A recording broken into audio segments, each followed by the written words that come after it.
వరంగల్ మా ప్రతినిధి స్వామి మనకి సిద్ధంగా ఉన్నారు. తెలంగాణలో మహాకుంభమేళాగా చెప్పుకున్నటువంటి మేడారం జాతరకు సంబంధించినటువంటి తేదీలు కూడా ఖరారయ్యి, ములుగు జిల్లాలో కొలువైనటువంటి సమ్మక్క సారలమ్మ జాతరకు సంబంధించి ఫిబ్రవరి 21 నుంచి 28 వరకు మేడారం జాతరకు సంబంధించినటువంటి డేట్స్ అయితే రిలీజ్ అయినటువంటి పరిస్థితి కనిపిస్తుంది. దీనిపై పూర్తి అప్డేట్స్ ఏంటి చెప్పండి స్వామి?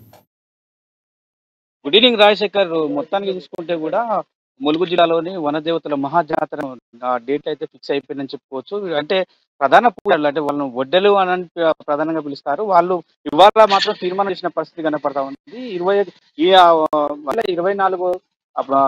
రెండో నెల కూడా 21 తారీఖు సమ్మక్క అంటే సారలక్క కూడా గట్టు నుంచి అక్కడ ఉంది వనదేవతలు జరుగుతుంది. అట్లాగే అట్లాగే కూడా సమ్మక్క కూడా చిలకల గట్టు నుంచి కూడా రావడం జరుగుతుంది.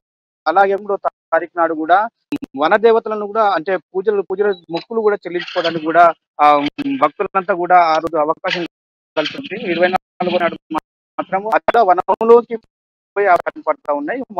అంటే సమ్మక్క సారక్క జాతరలు కూడా అంగరంగ వైభవంగా జరుపుకోవడానికి భక్తులకు కూడా ఆ రోజు 24వ తారీఖు నాడు కూడా మొక్కులు చెల్లించుకోవడానికి కూడా పూజారులు ఆ రోజు భక్తులకు కూడా అవకాశాలు ఎక్కువగా ఉంటాయని చెప్పుకోవచ్చు. కానీ 28వ తారీఖు అంటే 28 రెండో నెల 2024 నాడు మాత్రం తిరుగు జాతర అంటే తిరుగు వారం కూడా జరుగుతుందని చెప్పుకోవచ్చు. మొత్తానికి ఆసియా ఖండంలోని వనదేవతలను కూడా ఇది ప్రపంచం అంటే ఆసియా ఖండంలో పెద్ద జాతర కూడా ఈ సమ్మక్క సారక్క వనదేవతల జాతర కూడా గంగరంగ వైభవంగా జరుగుతుందని చెప్పుకోవచ్చు రాజశేఖర్. ఇంకొకటండి, ఇదే నేపథ్యంలో ప్రభుత్వం సంబంధించినటువంటి ఏర్పాట్లపై ఏమైనా స్పష్టత వచ్చిందా? అంటే ఎలాంటి నిర్వహించబోతున్నారు ఈసారి, ప్రత్యేకంగా చర్యలు ఎలాంటి తీసుకుంటున్నారు, దానికి సంబంధించి ఏమైనా అప్డేట్స్ ఉన్నాయి?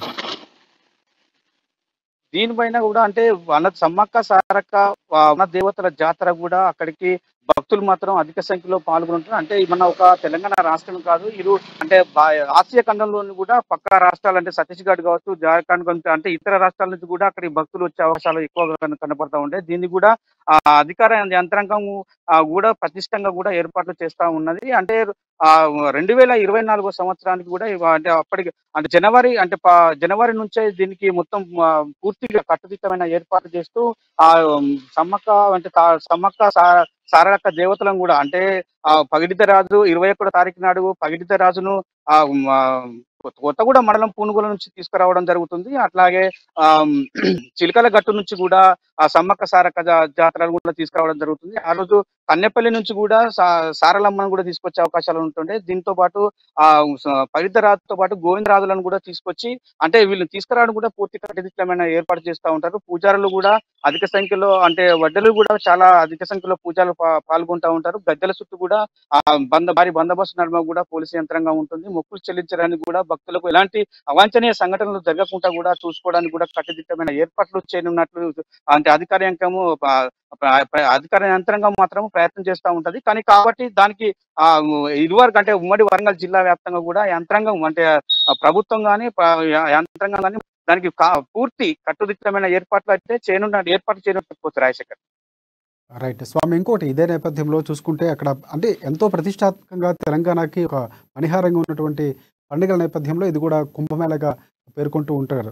ఈ నేపథ్యంలో చూసుకుంటే భక్తులు రాకపోవడం, ఎందుకంటే కరోనా తర్వాత మనకి లాస్ట్ టైం కంటే ఈసారి ఎక్కువ మరింత జనాభా వచ్చే అవకాశం ఉంది. అలాంటి అంశాలు ఏమైనా జరుగుతున్నాయి? ఎందుకంటే దానికి సంబంధించినటువంటి ఏర్పాట్లు కూడా ముందు నుంచే సమైతం చేసుకుంటారు కాబట్టి భక్తులకు ఎంతో ఉద్వాసన కలిగించడానికి, లేకపోతే వారి యొక్క కోరికలు లేకపోతే విశ్వాసాలకి అనుగుణంగానే ఏర్పాటు కూడా చేసే అవకాశం ఉంటుంది. భక్తులు ఎలాంటి రియాక్షన్ చూపిస్తున్నారు ఈ నేపథ్యంలో?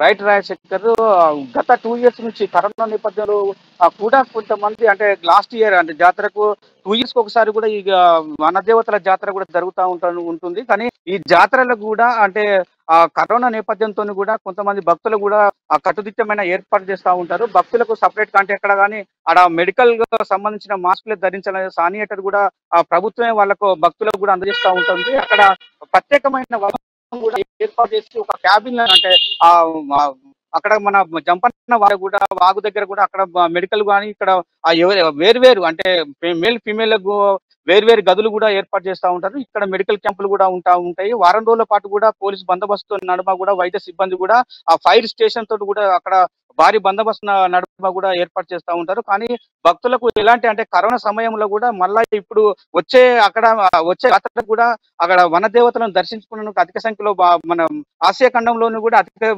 వనదేవతలు అంటే భారీ ఎత్తున జరిగే జాతర అంటే వనదేవతల జాతర అంటే సమ్మక్క సారక్క జాతర అని చెప్పుకోవచ్చు. ఆ జాతర కూడా ఆసియా ఖండంలోని ప్రజలు కూడా అక్కడ అంటే ముఖ్యంగా చూసుకునే ఏజెన్సీ ప్రాంతాల వాళ్ళు కూడా భక్తి శ్రద్ధలతోని కూడా వనదేవతలను మొక్కుకొని కూడా వాళ్ళ మొక్కులు తీర్చుకునే విధంగా కూడా అక్కడ ఏర్పాటు చేస్తా ఉంటారు. కానీ అక్కడ మాత్రం అంటే ఈ కరోనా నేపథ్యంలో కూడా వాళ్ళకి మాస్కులు, శానిటైజర్లు కానీ దానికి సంబంధించిన డాక్టర్స్ కానీ వైద్య బృందాలను కూడా ఏర్పాటు చేసే అవకాశం ఉన్నది.